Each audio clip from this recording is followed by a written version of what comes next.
কোরআন যখন আসমান থেকে আল্লাহ নাযিল করে দিয়েছে, আপনার কাছে যখন কোরআন এসেছে, কোরআন আপনার কাছে দাবি নিয়ে এসেছে ছয়টা দাবি নিয়ে এসেছে। আপনি আওয়ামী লীগ, আপনার কাছে 6টা দাবি, বিএনপি মোশাররফ ভাইয়ের কাছে 6টা দাবি, জামাতের ডাক্তার ফয়সালের কাছে 6টা দাবি, আজকে মাহফিল যারা করতেছেন তাদের কাছে 6টা দাবি, যারা ইহুদি খ্রিস্টান হিন্দু বৌদ্ধ তাদের কাছে 6টা দাবি। আমি আজিজুল ইসলাম, আমার কাছে কোরআন 6টা দাবি নিয়ে এসেছে। আরো জোরে বলেন। ফয়সালকে দাওয়াত করেছেন, মোশাররফ ভাইকে দাওয়াত করেছেন, আপনাদের কিছু দাবি দেওয়া আছে না নাই? যদি দাবি দেওয়া ওনারা পূরণ করতে না পারে, তাহলে মনে করবেন ভোট দিতে যাবই না। কারণ আমাদের দাবি ওনারা রাখলেন না, তো ওনাদের দাবি আমরা রাখবো কেন? তাহলে আমরা কিছু দাবি করবো, ওনারা সেটা রাখার জন্য কি করবেন? চেষ্টা করবেন। তাহলে কোরআন কিছু দাবি নিয়ে আসো, ওই কোরআন যদি আপনি কোরআনের দাবি যদি আপনি না রাখেন, তাহলে আপনি কোরআনের পক্ষের লোক। এবার কোরআন দাবি করে 5টা।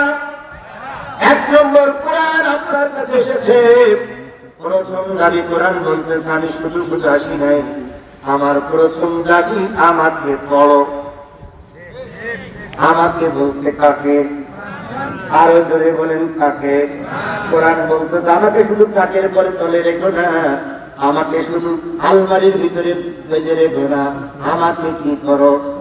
কোরআন এসেছে পড়ার জন্য, এই জন্য এই মাদ্রাসায় কোরআন পড়ানো হয়। কথা ঠিক না বেঠিক? আরো জোরে বলেন। আমি বসে বসে হুজুরদের কাছে ইন্টারভিউ চলছিল, হুজুর ছাত্র কয়জন? হুজুররা বললেন 7 জনের ভিতরে 15 জন হেফজখানায় পড়ে, পরে কেরাতখানায় পড়ে, 4 জন শিক্ষক এখানে পড়তেছে। তাহলে কোরআনের প্রথম দাবি আমরা কেউ পালন না করলে হুজুররা মাদ্রাসায় এই প্রথম দাবি তারা চালু করেছে। তাহলে কোরআনের প্রথম দাবি কি? এটা কি শুধু জামাত ইসলামওয়ালারা পড়বে? এটা কি শুধু সর্বদলীয়ওয়ালারা পড়বে? এটা শুধু হেফাজতওয়ালারা পড়বে? এটা শুধু জিহাদি পড়বার কারোর পাওয়ার দরকার নাই। আওয়ামী লীগের যদি মানুষ হয় তাহলে সেও কি করবে? বিএনপির যদি মানুষ হয় সেও কি করবে? সুতরাং বিএনপি, আওয়ামী লীগ, জাতীয় পার্টি, জামাত ইসলাম সবার জন্য কোরআন বলতেছে আমাকে পড়ো। পড়ো, শুধু পড়ো, যে পড়ে সেই বড়, জানার জন্যে পড়ো, মানার জন্যে পড়ো, পড়ো শুধুই পড়ো। কোরআনের প্রথম আয়াত কি? পড়া মানে কি?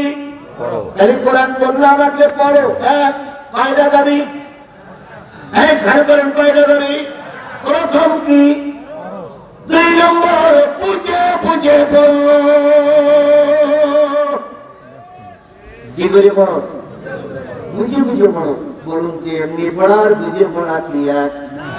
আরো জোরে বলেন, এমনি পড়ার বুঝে পড়া কি এক? জীবনেও না। বুঝে যারা পড়ে তারা সামনে অগ্রসর হয়, আর শুধু যারা পড়ে তারা নিচে পড়ে থাকে।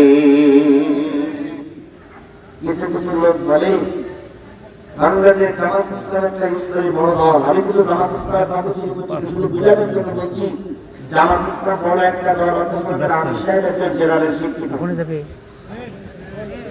তাই বলে না ভাই? ডাক্তার ফয়সাল আপনাদের আমাদের কাছে দোয়া প্রার্থী, মধ্যে কামেল মাদ্রাসা থেকে ডবল কামেল পাস, ডক্টর আসছে না? আপনাদের ছেলে বিদেশে যায়, বিদেশে ডক্টর করে বিভিন্ন জায়গায় শহর করে বেড়ায়, এটা আপনাদের জন্য গর্বের বিষয় নয়?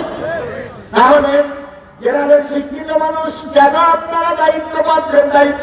এক কারণে আলেমরা বুঝতে পারে না, ওনারা বুঝতে পারে বলে আল্লাহ পাক ওনাদের সম্মানিত করেছে।